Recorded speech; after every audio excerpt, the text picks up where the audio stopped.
Morning, Trainiacs. Time for a little brekkie before some strength. Here, let me show you what I've been having.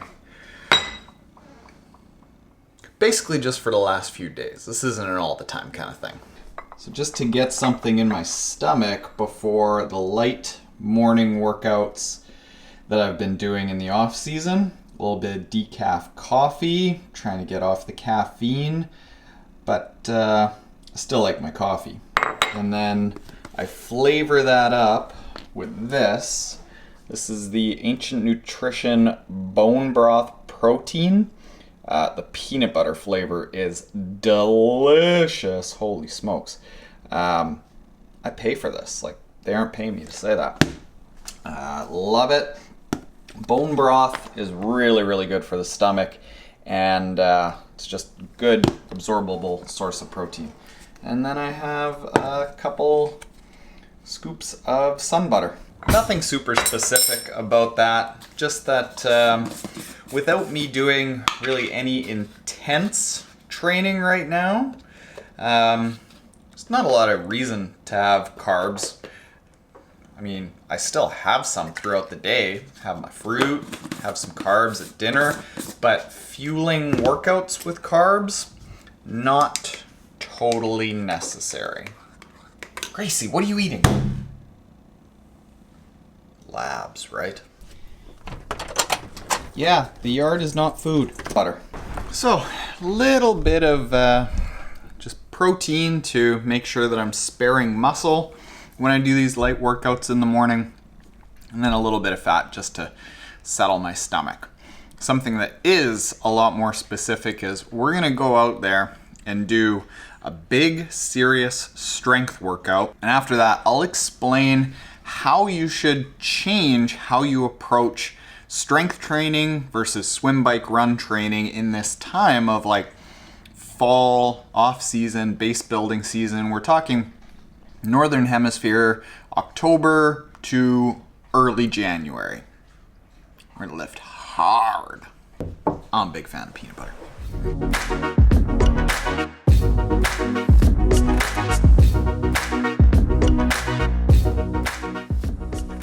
In the off-season, base season, when we're focusing on a lot more strong, like heavy compound lifts, it's important to make sure that before we get into that stuff, we don't just walk into the gym, start throwing around heavy weights. We're triathletes.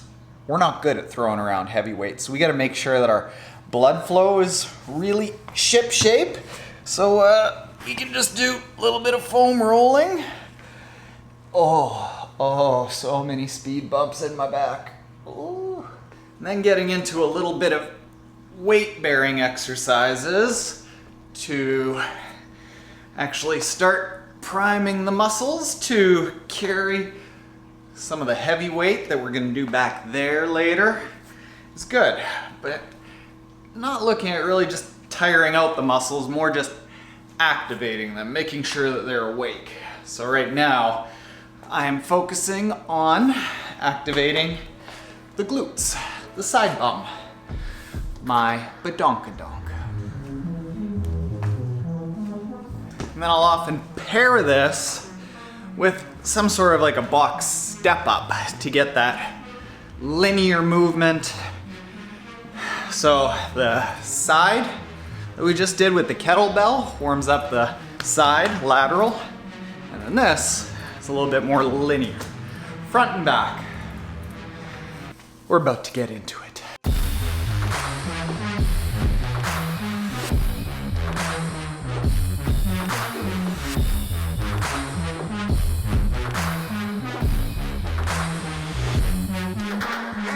The final part of the warm-up before we get into this main deadlift workout is actual deadlifts, but with very, very light weight.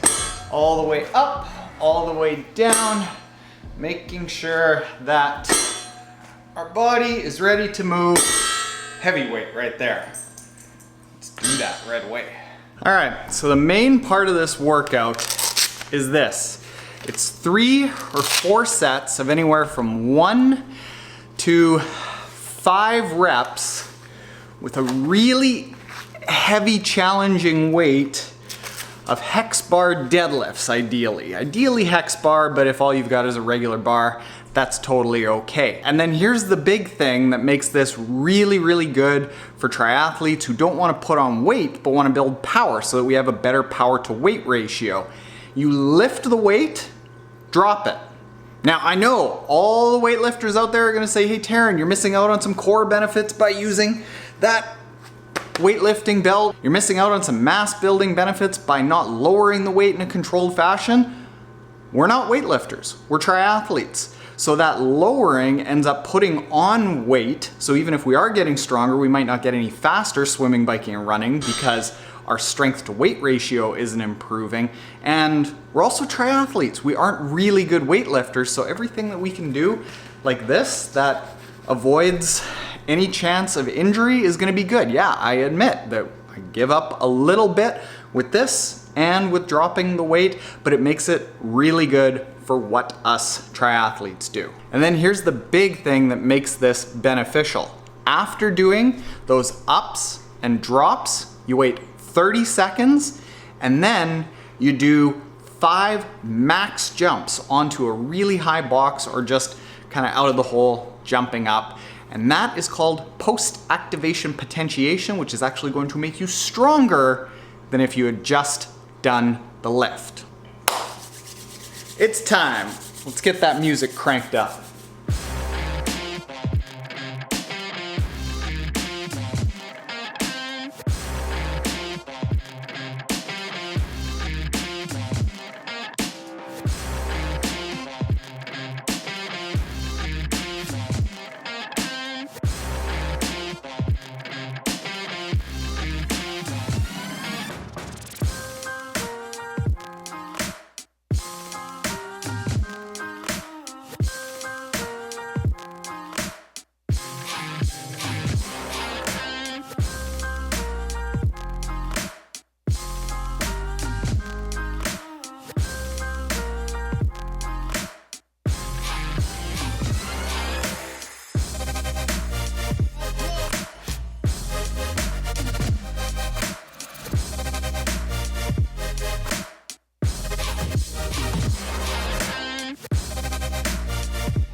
All right, so that's the main chunk of the workout. Now that our big muscles are tired, it's time to get the small muscles.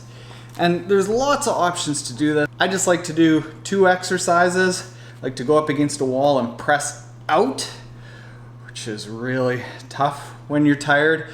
But there's a bunch of different ways to do it. That deadlift routine is kind of what I think the secret sauce to our strength training component on teamtrainiac.com is. Now, there's a whole different bunch of variations of how to warm up, how to cool down, stuff like this that you do before, during, after, the build of how you build up those deadlifts, the reps, the rest period, all that. This is an old free download. Go to triathlontaren.com/strength.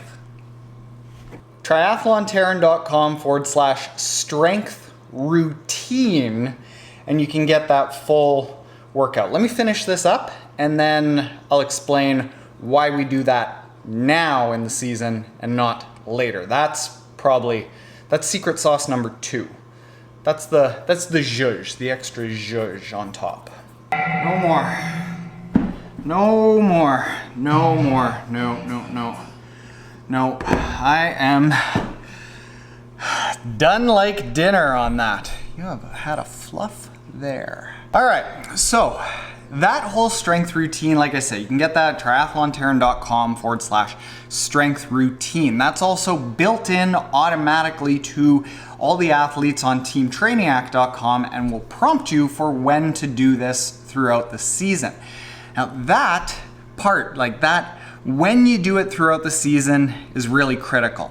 You don't want to be doing really heavy strength building, power building, heavy movements that beat you down so that you can grow and then become stronger with weights in the race season. That's where Strength training has got a bad rap in endurance sports because it takes a lot out of you. So a really good time to do this is the off-season, the base building season on teamtrainiac.com. For us, that's October through to the end of January. And how you can think about this if you're doing it on your own is during the race season, swim, bike, run is like 90% of the focus. Strength training, largely just maintenance and making sure that our muscles are activating, not atrophying. But in the off season, in the base building season, we can change that so that strength ends up becoming somewhat 30% of our focus. And the others can be somewhere like 20, 30, quick math, 20. Pretty proud of myself for that. So if you're looking at doing this on your own, how you can think of like the pie chart. Ooh, we should just do a quick pie chart. I think we've got a plug-in to do a quick pie chart. About 100% of your intensity focus during the race season should be swim, bike, run. You could still do some strength training, but it's way more focused on just activating muscles and making sure that they're firing. But in the off season and base building, we can switch that so that somewhere around 80% of your intensity focus can be focused on strength, whereas the other 20% is just a little bit in your swim, bike, run. Now, what I'm not talking about here is time. It's not that you're spending 80% of your workout time in strength training. You might only be training for strength twice a week, but all of the intensity, the focus of being okay with being beat down is put into that intensity bucket where swim, bike, run is largely just recovery. It's rejuvenation. It's, in a little while, I'm actually just gonna go for a swim later this afternoon that will be really, really light. Swimming, biking, and running should all just be really light zone 2 during the off season and the base building. So if you're looking at that pie, huge amount of it is dedicated towards strength. And those aren't like exact numbers with that pie, that's just top of my head, but this is how we do it on teamtrainiac.com. So Trainiacs, go check that out, triathlontaren.com/strength routine, or if you've already kind of been through that and you're looking for training for next year, check out teamtrainiac.com. There's a free 14-day trial and you can see what it's like. All of this is scheduled for you, and we're actually in the season right now. Thanks, Gracie, for ruining the audio. That we are into this heavy stuff. Later, Trainiacs.